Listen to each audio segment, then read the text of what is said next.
Hi friends, நான் உங்களோட புஜ்ஜிமா. ஒரு அழகான கிராமத்தில் மாறன் என்ற ஒரு இளைஞன் வாழ்ந்து வந்தான். அவனிடம் ஒரு பெரிய குறை இருந்தது.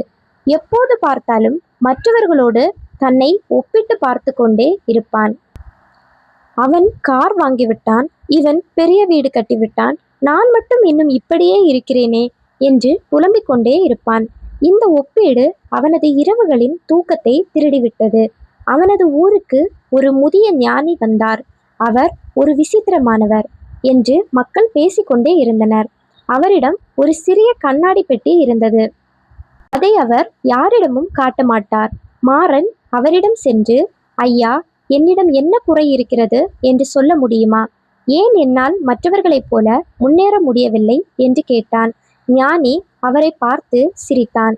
மாறா, என்னிடம் ஒரு பொக்கிஷம் இருக்கிறது. அதை நீ பார்த்தால் உன் வாழ்க்கை மாறிவிடும். ஆனால் அதை இன்று உனக்கு காட்ட முடியாது.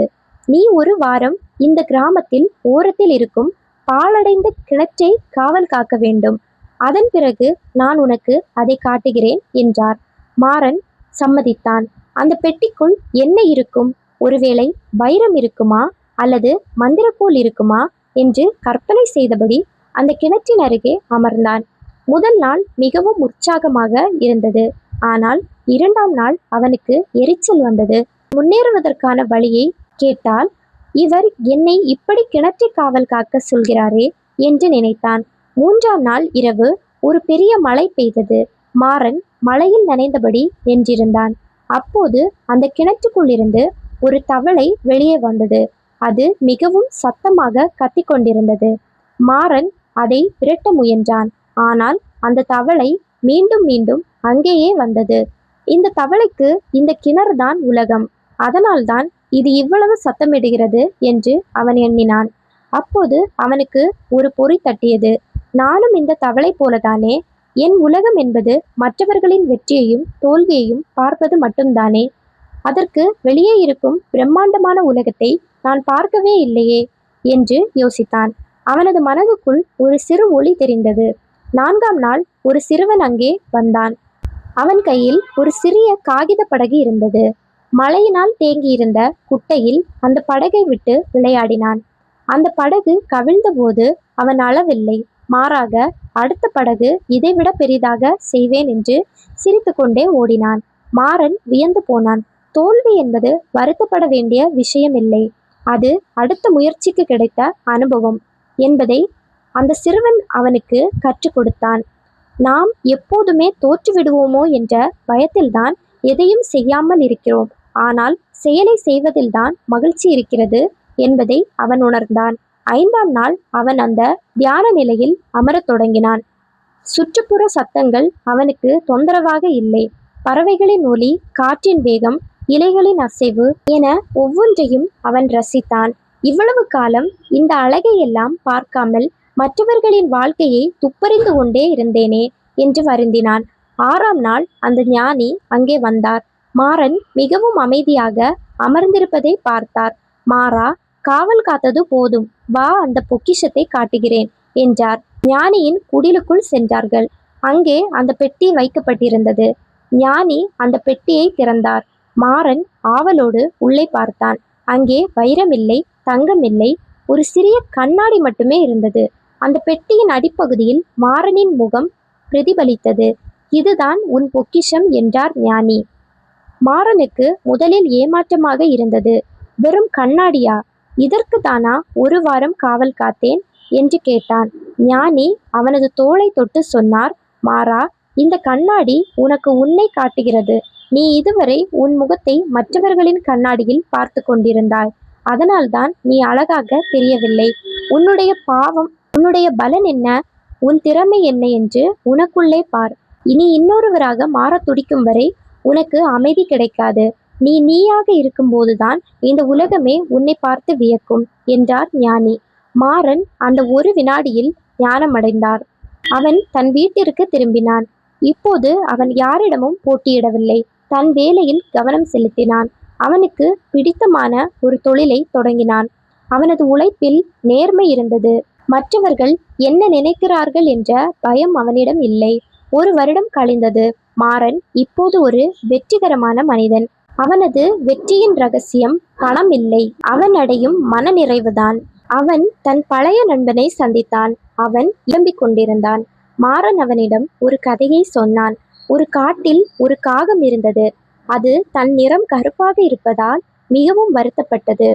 அது ஒரு அன்னப்பறவையை பார்த்து, நீ எவ்வளவு அழகாக இருக்கிறாய், நீதான் உலகிலேயே மகிழ்ச்சியான பறவை என்றது. அன்னம் சொன்னது, எனக்கு 2 நிறங்கள் மட்டும்தான் இருக்கிறது, ஆனால் கிளிக்கு பல நிறங்கள் உண்டு, அதுதான் மகிழ்ச்சியானது என்றது. அந்த காகம் கிளியிடம் சென்றது. கிளி சொன்னது, மயிலுக்கு இருக்கும் தோகை எனக்கு இல்லையே, மயில்தான் பேரழகு என்றது. இறுதியில் காகம் ஒரு மயிலிடம் சென்று கேட்டது. மயில் கண்ணீருடன் சொன்னது, என் அழகினால்தான் நான் இந்த கூண்டுக்குள் அடைபட்டு கிடக்கிறேன். உன்னை பார் காகமே, உன்னை யாரும் கூண்டில் அடைப்பதில்லை, நீதான் சுதந்திரமானவன் என்றது. இந்த தத்துவத்தை கேட்ட நண்பன் மௌனமானான். சுதந்திரம் என்பது நமக்கு பிடித்தவற்றை செய்வது மட்டுமல்ல, மற்றவர்களின் எதிர்பார்ப்புகளிலிருந்து விடுபடுவதும் தான் என்று மாறன் விளக்கினான். நண்பன் அன்று முதல் தன் வாழ்க்கையை மாற்றிக்கொள்ள உறுதி பூண்டான். மாறன் இப்போது ஒரு பெரிய தோட்டத்தை உருவாக்கினான். அங்கே விதவிதமான பூக்கள் பூத்தன. ஒவ்வொரு பூவும் ஒரு காலத்தில் பூக்கும்.